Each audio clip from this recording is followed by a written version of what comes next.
Oh my God, here we are. End of season 3. There were lots of times when I thought, we're never going to get to the end of season 3.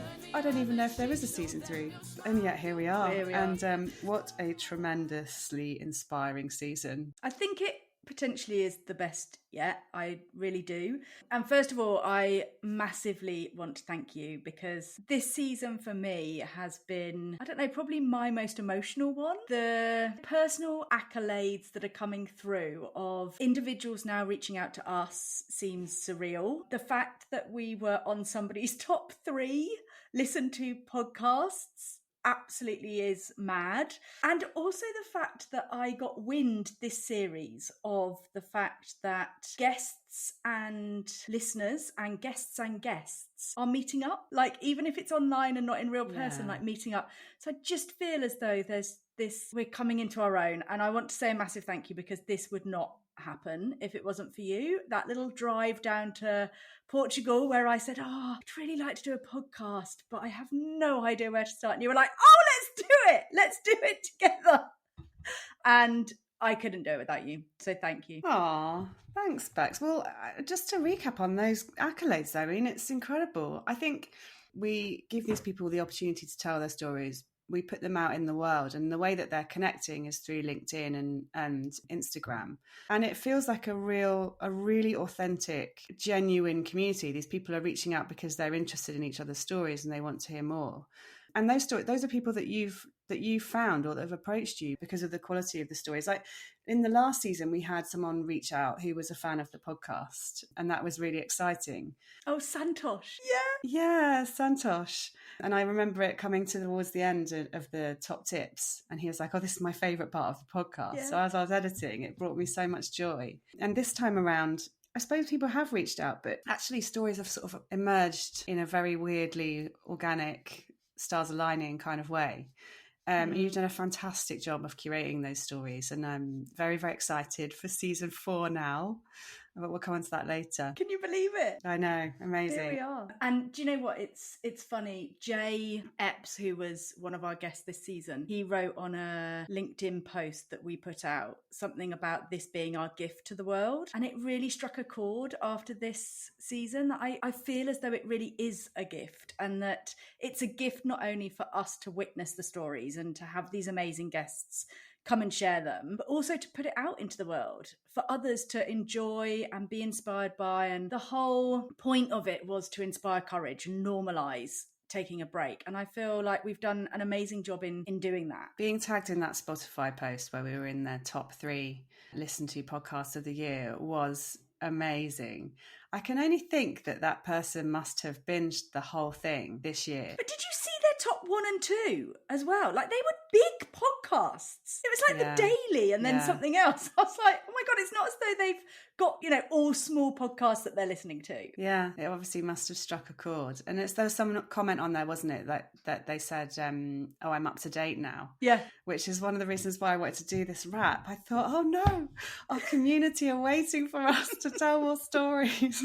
I know, amazing. And do you know the other thing that I have loved along the journey is also seeing where people are now in comparison to like where they were from when they told their story as a guest. There's so many celebrations along the way. So if I think about Katrina, who was our first ever guest, and I felt as though it was a real moment where I was like, oh God, do I reach out to her? She is the queen of career breaks. She has written, the dummies, how to take a career break. And I thought, if you just don't ask, you don't get, right? I reached out to her. And fast forward 3 seasons, her and Lyndall have created Breakspace. I have partnered with them and I'm their sort of preferred career transition coach and have delivered sessions in Breakspace around finding work that works for you. Lucy Lee, who came and shared her story, has had a baby.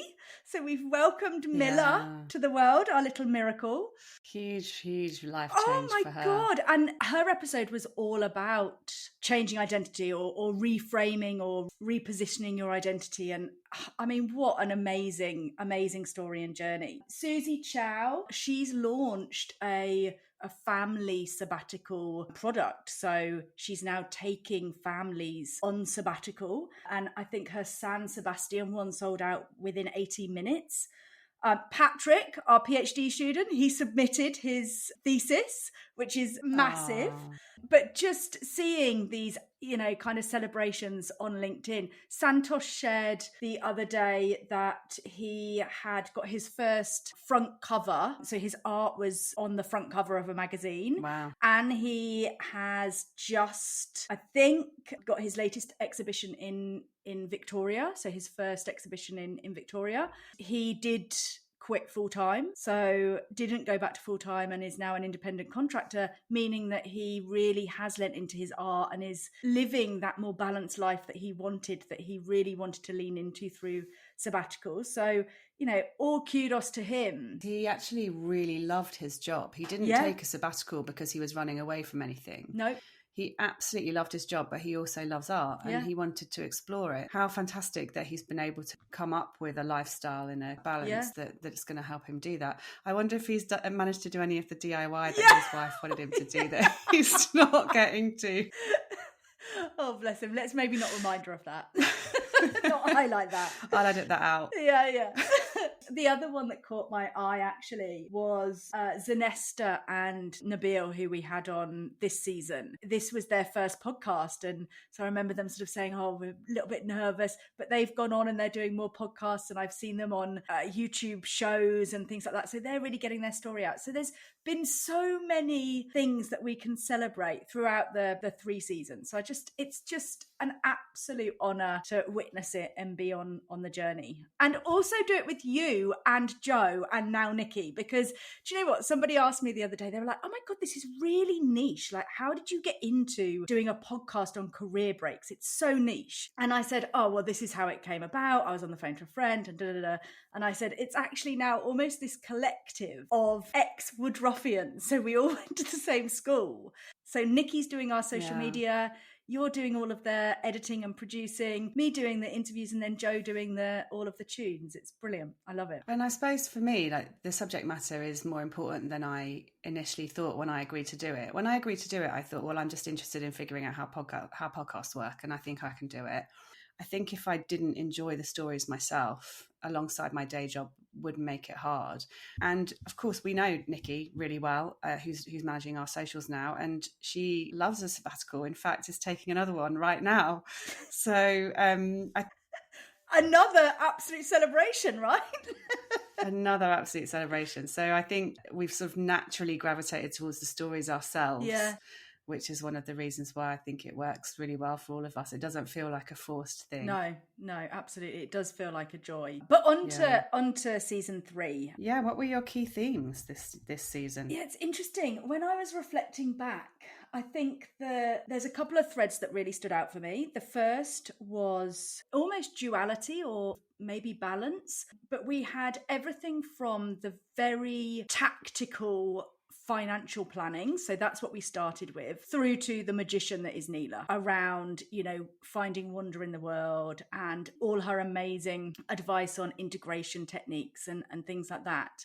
But I felt as though there was a real yin and yang to this season, and also around that, the show me how good it can get. So almost this mindset around Neela's was making decisions from faith, not fear. I think Izzy, on one of her top tips, was please don't let fear stop you. Don't let going alone stop you. Mandy's was all about, I think I actually said to Mandy that I always say to individuals, what's the worst that can happen? You just go back to what you were doing. And she's like, no, think about what's the best that can happen. Like, I could be living this really amazing, healthy life.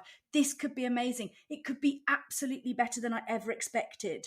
Jay talked about the guilt and really not beating yourself up about it and really looking forward. And Nikki touched on, I think it was the don't grieve for what you've left behind, look forward. So I felt as though there was this real energy around looking forward and feeling the fear but doing it anyway philosophy. And not allowing external forces or other people to derail you from what feels like the right thing to do for you as well. I mean, certainly Izzy's message around that was really clear, wasn't it? She talked a bit about how people were scared for her. Yeah. She was going to be solo traveling around South America, and parents and other people saying that, are you going to be safe? And she didn't know. She thought she probably would. She made some really sensible choices about where she spent her time and has absolutely zero regrets. In season 2, we had the coach for people who want to do solo travel. Actually, that would be worth revisiting for anybody who's looking at that path. Her kind of coaching takes people through that fear, doesn't it? And how to look at the way you can limit your risk, if you're a risk adverse person, how to limit your risk. And I think Nabil and Zinesta from Tiny Detour talked about that a little bit as well, around the fact that they hadn't seen anybody in their immediate circle ever do this, and that people thought that they were making some sort of decision, some sort of crazy decision, especially going with their child, but they hadn't allowed that to negatively influence their planning and the way that they decided to take that break, because they knew that it was the right thing to do for them.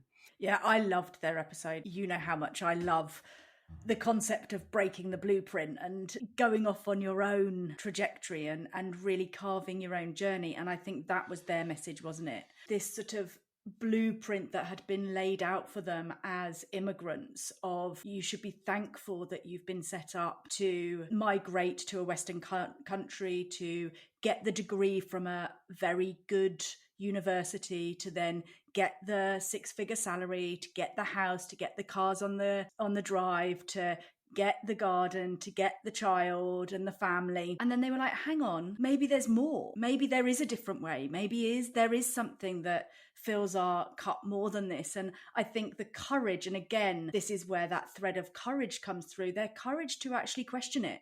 And one of the things Nabil said at the end was, question everything. I encourage you to question everything, because you don't know what's out there until you've questioned it and actually looked outside your immediate reference pool. And they want to be almost those individuals that are really guiding the way for others and others within their community that maybe haven't questioned or don't have the courage to look at a different way and breaking the blueprint. So I loved their episode. Yeah, and I think on that theme as well, we also had very different mindsets around planning for a sabbatical. We had the financial expert in episode 1, and then we fast followed with Nikki in episode 2, who was just such a, such a free spirit in the way that she's just like, well, this isn't working for me anymore. I'm just going to go traveling. And I'd love to give you the advice on how to plan for this, but I didn't plan for it.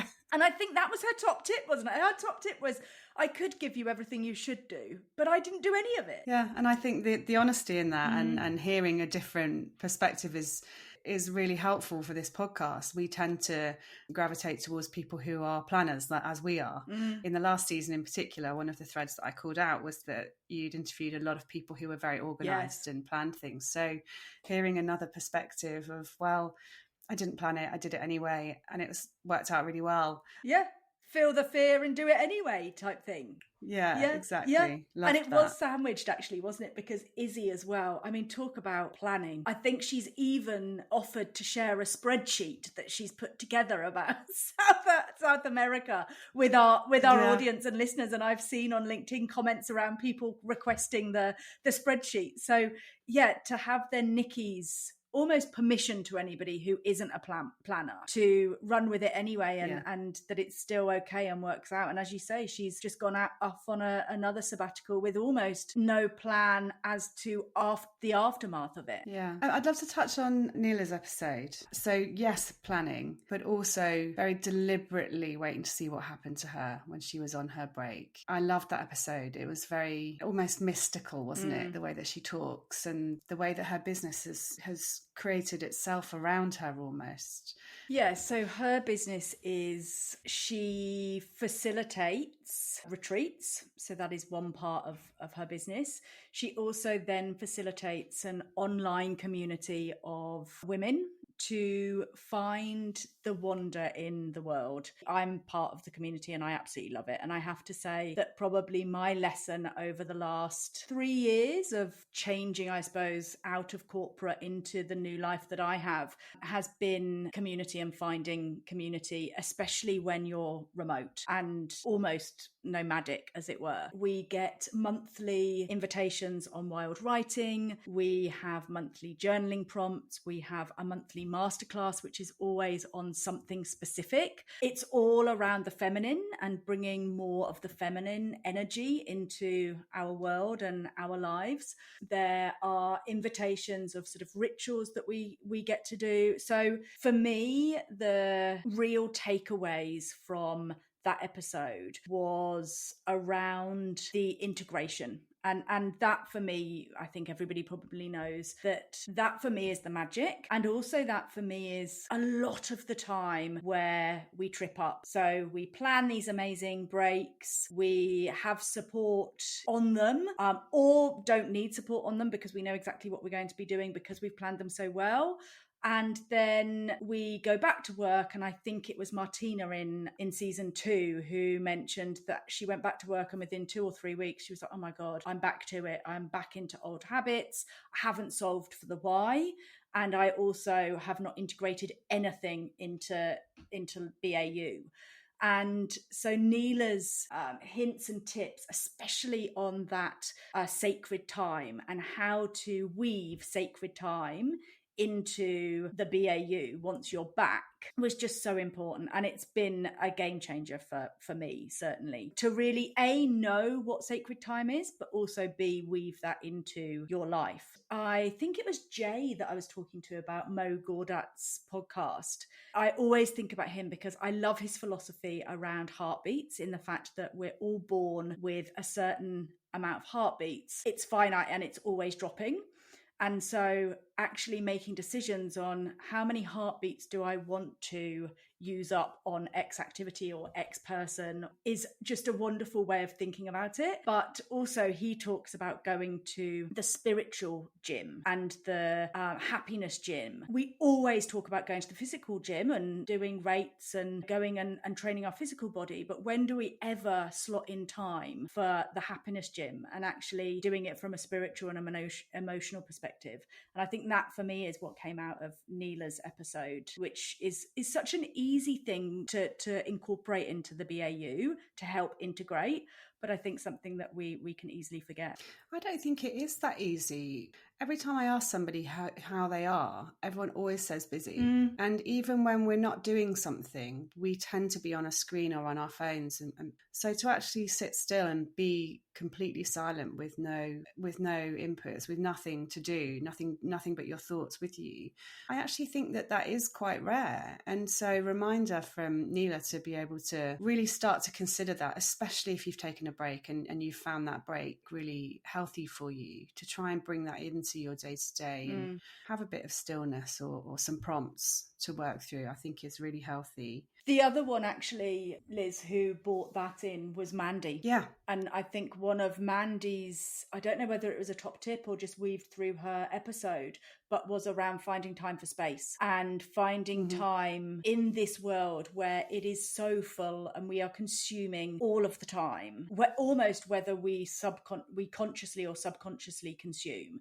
we're consuming all of the time. And hers was around actually just find that time for space. And she has done it through surfing. So she has learnt to surf, amazing woman, in her 40s, and now surfs daily, and that is her time for space, and where all she can focus on is catching that wave, is staying alive in the washing machine of the waves, all of that, and actually focusing on the ocean. So I think, yeah, you're right, that it is hard, but it's so important. Yeah. Going back to talking about how busy people are, we had 3 people at least who launched different ways of working on their break. Mandy launched a marketing consultancy.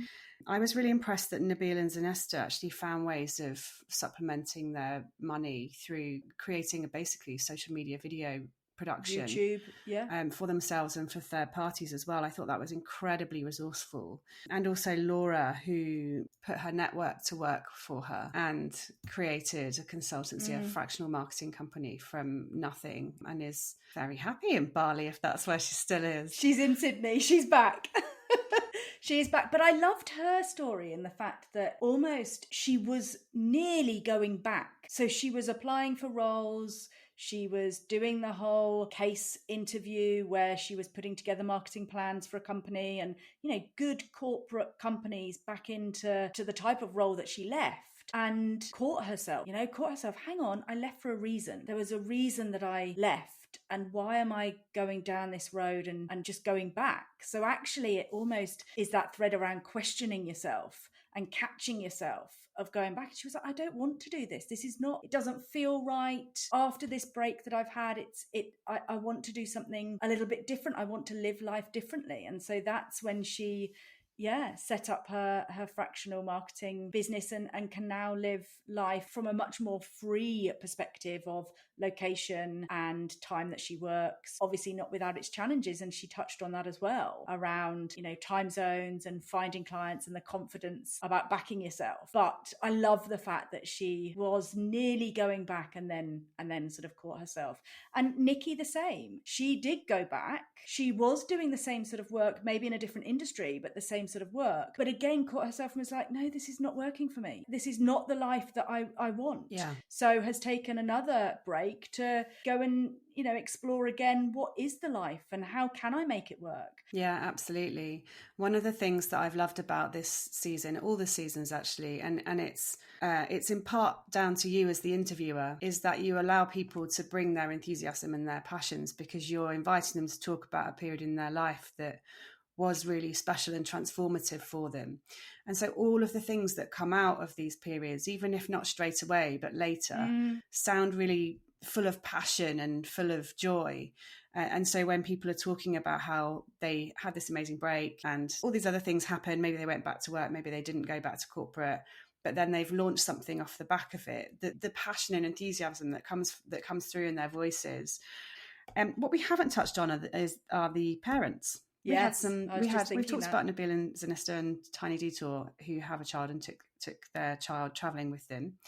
We haven't talked about the others. No, Lauren and Sean, who, again, super interesting that we hadn't touched on it before, really, in season 1 or 2. Lauren's was an incredible story because it was a break that started with parental leave, but then morphed into a chosen sabbatical. And I have to say, was the most emotional episode that I've ever recorded. I cried. She cried, I think, not because of the break, because of the expat life and that duality around loving your life somewhere and it being so sparkly and shiny and amazing, and on the outside being the perfect life, but being so far away from family and loved ones that there is that absolute contradiction and conflict that goes on both in your head and in your body as well when you're leaving. I think it was when we were talking about she was leaving her family for the first time once she'd had her baby, and that she started to dread for sort of 3 days leading up, and so it ruined the last 3 days of her holiday, and then it was just awful, and she sobbed the whole way back to Australia. And I remember having the same feeling consistently and more so as sort of time went on, of leaving, my parents and my nieces and my brother, and just thinking, oh my goodness. So it was a super emotional episode, but it was just absolutely, I think, a beautiful episode also, in the sense that she kind of myth busted a lot of this expectation around parents. One of the things we wanted to do in this podcast was to myth bust, and I think her last top tip just sums it up, which was use screen time. She tried so hard through her break to be the perfect new mum and take the perfect extended sabbatical to integrate back into the UK, and actually, there's no such thing. And so hers was lovely in just this real honest account of how tough she found certain aspects of parental leave, but also then obviously this huge life-changing turnabout where they left Australia and moved back to the UK. Yeah, she also talks in a really clear way around her feelings of understanding who she is going back to work, but as a mother. It was very heart on sleeve, wasn't it? Yeah. It was very honest about how she wasn't sure she got it right, and she's still trying to figure out who she is as a mother and as a full-time employee as well. in quite a full-on sales job, but another person who loved her job. Absolutely. And also who thought maybe, she's a teacher if we go right the way back. So she trained as a teacher, and that question around, should she go back to teaching because of the holidays and because of the way that it might fit in better with bringing up her son, and then her saying, no, I love sales, like I can make this work. And on the contrary, Sean, so a dad who chose intentionally to take a long-term sabbatical to lean into fatherhood, which again, I think if we're thinking of courage being one of the themes through the series, that is just what a beautiful, intentional piece of time to take off to shift identity. We've touched on it so much throughout identity, but his was really intentional around leaning into fatherhood and really kind of starting to explore what type of father he wanted to be and how he felt and how he would bond with his new child and what that would actually set up for the future. Yeah, and in case anyone's starting with this episode, Sean also talked about refurbishing an Airstream and doing a road trip around the US. And having just done a road trip around the US myself, I really appreciated some of the travel stories from that as well. It sounded like an amazing trip. It actually sounded, I'm sure it wasn't because he was travelling in an Airstream with a small child, but it sounded rather glamorous at times, didn't it? It did. I don't know. I reckon you'd probably be able to lean into that maybe, if you've got all the time in the world. One of the things that I loved about Jay's story was the gratitude laced through it and how he touched on how privileged he felt throughout his time off. It is a privileged undertaking, a sabbatical, and we are trying to bring all of these stories to the world, to ignite courage, to demonstrate that there are different ways, to help show how you can be creative around curating a time off work.